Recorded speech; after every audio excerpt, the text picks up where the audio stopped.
Hello friends, in this video we will explore the QC and pre-processing step of Seurat. So we'll talk about why QC and pre-processing is must in the pipeline and how to do it.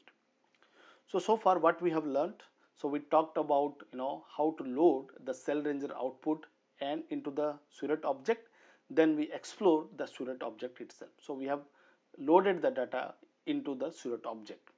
So in this video we will talk about why we need to do the quality check of the data and why we need to do the pre-processing, and then we will explore different quality check metrics that we can generate, and then we do the hands-on to do the actual pre-processing.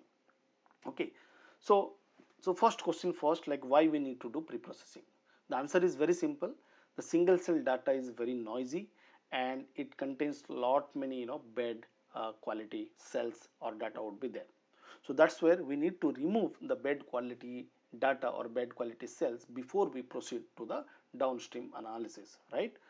So in the in the previous video we talked about what are the different noises we get in the single cell data, but I will be recapping it. So basically, uh, you know we can have different scenarios where a cell can be empties, or we can have doublet or multiplet, or a broken or dead cell concept. So the empties is where in a drop cell is not captured, but instead ambient RNA got captured. Okay, whereas in case of doublet, instead of capturing one cell, more than one cell get captured in the drops. Or the third case, a broken or dead cell got captured. So in all these cases, we will, these are the not the right situation. The right situation should be in a drop a healthy cell should be there, that too one healthy cell should be there. Okay, so now how to detect empties? So basically, since it's not a cell, only ambient RNA are detected, so we can remove the empties based on small number of genes are expressed in this droplet. Okay, but since it's a drop in doublet case, the number of gene expressed will be comparatively higher than the singlet. And in case of broken or dead cell, if a cell is dies, then cytoplasmic RNAs get degraded, whereas the mitochondrial being a separate organelle structure, those RNA will remain intact. So in such cases, majority of the genes will be aligned, or majority of the molecules will align to the mitochondrial genes. So based on the percentage of mitochondrial gene, we can detect, we can at least tell that those can be broken or dead cell. So usually we do the following filters, like a cell having less number of genes, okay, mapped, those when we detected like how many genes mapped to that in the cell, then if it is very less, then we can tell that those are empties probably. Similarly, if a cell is found to be having higher number of genes, so those can be an indicator that they can be doublet or a multiple. In the third case, like cells with high percentage of mitochondrial genes can also be a indicator that they are the dead and broken cells. So these are the three important parameters we can use. Also, there are different tools are there which can based on the single cell data, it predicts whether a drop is a doublet or not. So if we can have the doublet score, that is the probability of a cell being doublet, so if we have that information as well, so we can use the doublet score to filter the noise cells as well. So basically we can rely on this three parameter easily, and if the additional, if we have this information, we can use that to filter out. Okay, so now what are the different QC metrics we can measure from the single cell data? So first is like the number of UMI, or number of molecules or transcripts detected. Then we can estimate the number of genes those transcripts map, and then we can also estimate the percentage of mitochondrial genes. Now another important parameter is like how many percentage of reads map to ribosomal protein transcript, not ribosomal RNA, it's a ribosomal protein transcripts. And this parameter is not used for QC filtering, but this gives an idea about overall cell health. And I will be talking about this next slide. But yeah, this QC matrix can also be used. Then we, as I said, like doublet scores, if we have we can tell what is the probability that a cell is doublet. So we can measure these different QC matrices, and based on that we can filter the noisy cells. Okay, to give an example, this plot we will be drawing, we will be seeing the practical, the Seurat generates this plot where this is number of genes on the this is the distribution of this is the violin plot where the y-axis is the number of genes detected, and each dot is one cell, and you can see there is a peak over here. That means its majority of the cells are having this many genes detected. So now you can use this the y-axis, the number of genes. So this part, you can see that these cells are having less number of genes, so those will are the indicator of these are empties. Whereas these extremes, where you can see that these cells particularly have higher number of genes detected in them compared to others, so those are the outliers. So we can use them, this extreme, as consider them as multiplets or doublets kind of thing.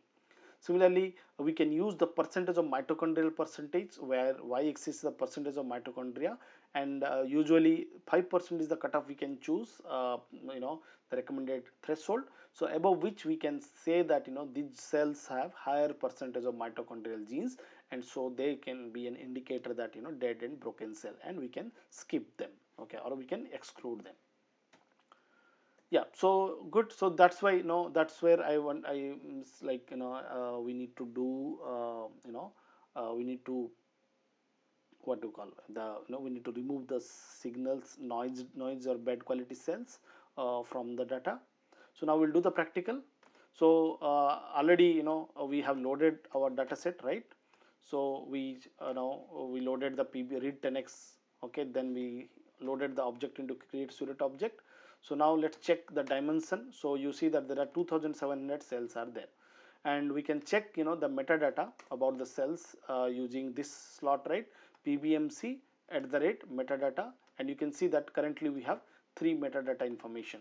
So when we loaded the data, right, automatically Seurat calculates every cell how many RNA molecules are detected, and those maps to how many genes. So you can see the name, right? N count RNA means number of count of RNA molecule, whereas this is the feature, right? It's not the UMA count, it's a feature count. Okay, so these names you have to based on name you can deduce whether it is in UMA count or it is a gene, number of genes map.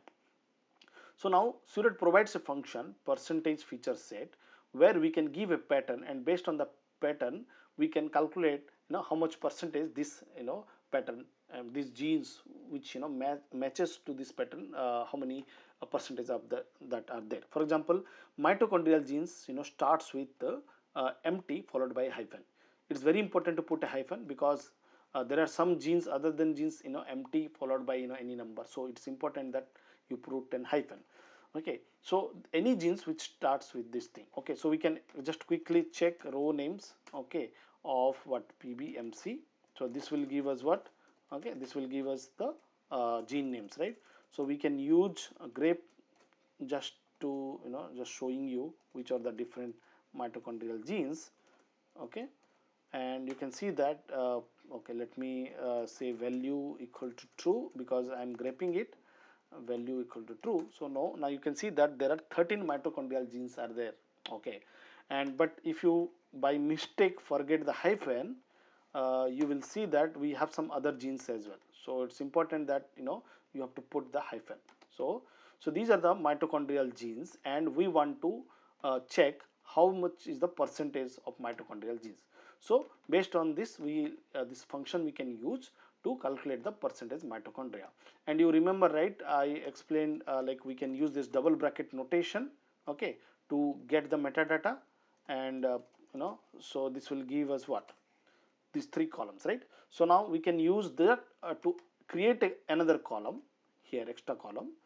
Okay, so you can give within this bracket I want to create this column, and you say that percentage, this is what I am doing it. Okay, so now percentage mitochondrial is got calculated. So now you see that we have one more column we got. Okay, so now same way we can also calculate the percentage of ribosomal protein gene. So these are the genes which starts with RP and third letter can be S or L. So that means RPS gene or RPL. Okay, so now we can use again the same pattern to see which are the genes those are the ribosomal protein genes. So RP followed by either S or T. So you can see that there are around 48 genes, ribosomal proteins are there, and we want to estimate how much genes are mapping. So we can use this ribo parameter and create another column. So I will show you the metadata again. So you see that we have now number of UMI, number of genes, percentage of mitochondria, and ribosomal protein percentage. Okay, so if you want to understand why it is important, you can click this link. So basically KB Genomics, 10x Genomics site FAQ also you can go and find. So you can see they are saying that what fraction of reads map to ribosomal proteins. Okay, so they are saying that single cell library, their library do contain reads mapping to ribosomal protein transcripts. Okay, for the RPS and RPL genes, and the fraction of reads vary from cell type, and it indicates overall cell health. Okay, for example, they have in their example type, so they have said that in the PBMC examples, so 35 to 45% uh, reads map to ribosomal protein, and if neuronal cell, usually 15 to 20% ribosomal proteins will be detected. Okay, similarly T cells, the percentage will be 40 to 45%.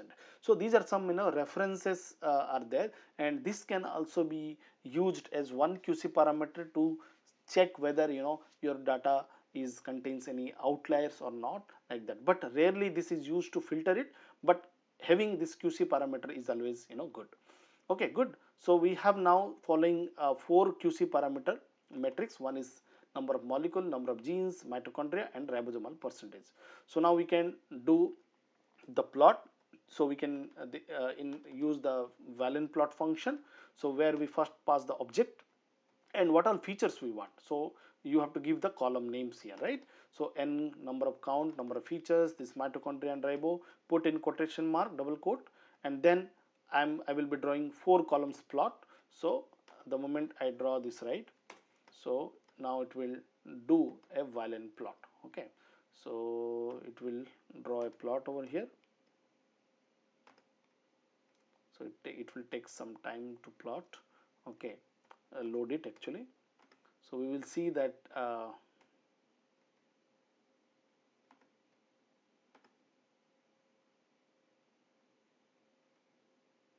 okay, let it load for some time. My system is very slow, I guess. Okay, what happened?